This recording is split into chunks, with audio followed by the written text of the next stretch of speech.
Haruskah orang beriman yang percaya kepada Tuhan saat berdoa melipat tangan atau merentangkan tangan dengan telapak tangan menghadap ke atas atau menyilangkannya seperti yang kerap dilakukan oleh beberapa orang? Apakah penting mengenai posisi tangan saat dimana kita berdoa? Sebenarnya itu sesuatu yang sangat relatif, tidak wajib dan tidak harus dengan gestur ini, tangan yang seperti apa atau seperti itu.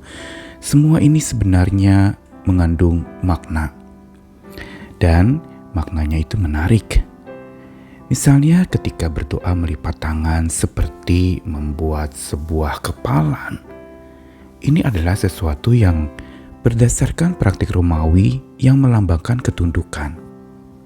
Sejarawan agama menelusuri gerakan ini kembali kepada tindakan membelenggu tangan tahanan yang tangannya diikat dan itu disatukan, melambangkan dia menyerah, melambangkan dia tunduk. Dan di Romawi kuno, seorang tentara yang ditangkap dapat menghindari kematian dengan menyatukan tangannya, yang berarti menandakan seperti kibaran bendera putih, saya menyerah. Dengan kata lain, bahwa memang menyatukan tangan entah dengan membentuk sebuah kepalan atau mungkin seperti gerakan di dada namaste, dua tangan yang disatukan, telapak tangan yang disatukan, atau juga tangan yang disatukan dengan tengadah ke atas saat seseorang berdoa. Semua menyiratkan satu makna, yaitu sebuah penyatuan dua telapak tangan, penyatuan dua tangan. Inilah sebenarnya makna melipat tangan. Ada makna yang lebih dalam dan yang lebih lanjut lagi. Justru berdoa dengan tangan terlipat itu menjadi sebuah tanda saat dimana menyilangkan ibu jari. Secara tidak sadar kita sedang membentuk ibu jari itu sebuah tanda cross atau salib yang ketika ujung dari ibu jari itu dilihat pun kita melihat seperti bentuk hati. Inilah sebenarnya makna tinggal di dalam Tuhan, yaitu menyatu dengan Tuhan. Tuhan menyatu dengan kita dan kita menyatu dengan Dia. Dan jelas sekali bahwa dengan melipat tangan sebenarnya kita sedang melipat gandakan. Melipat gandakan apa? Saya Nikolas Kurniawan menemani lagi dalam Sabda Tuhan hari ini yang menyapa kita dari masih Yohanes 15 yang berbicara tentang tinggal di dalam Tuhan. Ayat yang keempat sampai 5 dan 7 sampai 8. Tinggallah di dalam aku dan aku di dalam kamu.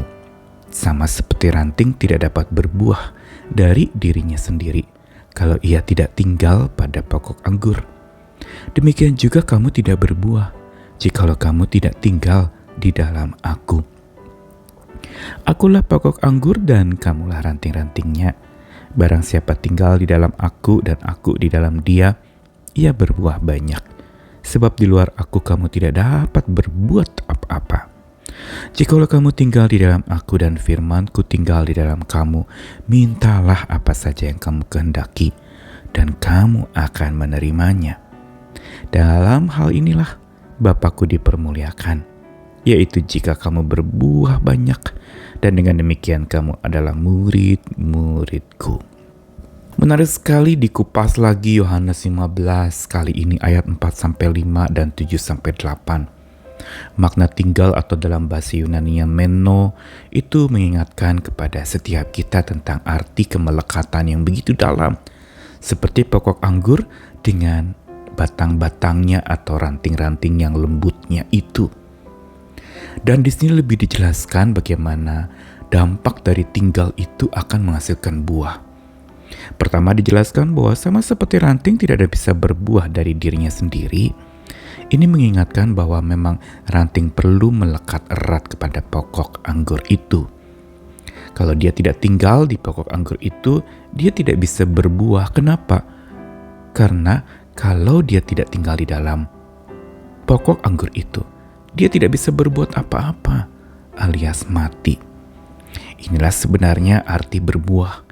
kita perlu berbuat banyak agar berbuah banyak. Tapi untuk kita berbuat banyak, kita perlu melekat erat kepada kekuatan utama kita, yaitu Tuhan sendiri. Karena tanpa kekuatan Tuhan, kita tinggal di dalam Dia dan melekat kepada Dia, dan Dia mendekat kepada kita dan melekat kepada kita, maka kita tidak bisa berbuat apa-apa. Dan karena tidak bisa berbuat apa-apa, ya, kita juga tidak bisa berbuah apa-apa. Sama seperti orang yang berpangku tangan. Mungkin hanya merenungkan nasib, berpangku tangan hanya memikirkan kenapa saya gagal, kenapa saya tidak bisa ini, tidak bisa itu. Berpangku tangan selalu tidak menghasilkan apa-apa. Berpangku tangan apalagi tanpa berbuat itu tidak akan berbuah apa-apa. Dan dikatakan lagi dalam ayat 7-8, jika kamu tinggal dalam aku dan firmanku tinggal di dalam kamu, bukan saja bisa berbuat banyak, tetapi dikatakan mintalah apa yang kamu kehendaki dan kamu akan menerimanya. Dengan kata lain, janji kedua, kalau kita tinggal di dalam Tuhan dan Tuhan tinggal di dalam kita, adalah kita bisa minta apa saja yang kita mau dan kita akan menerimanya. Yang berarti apa?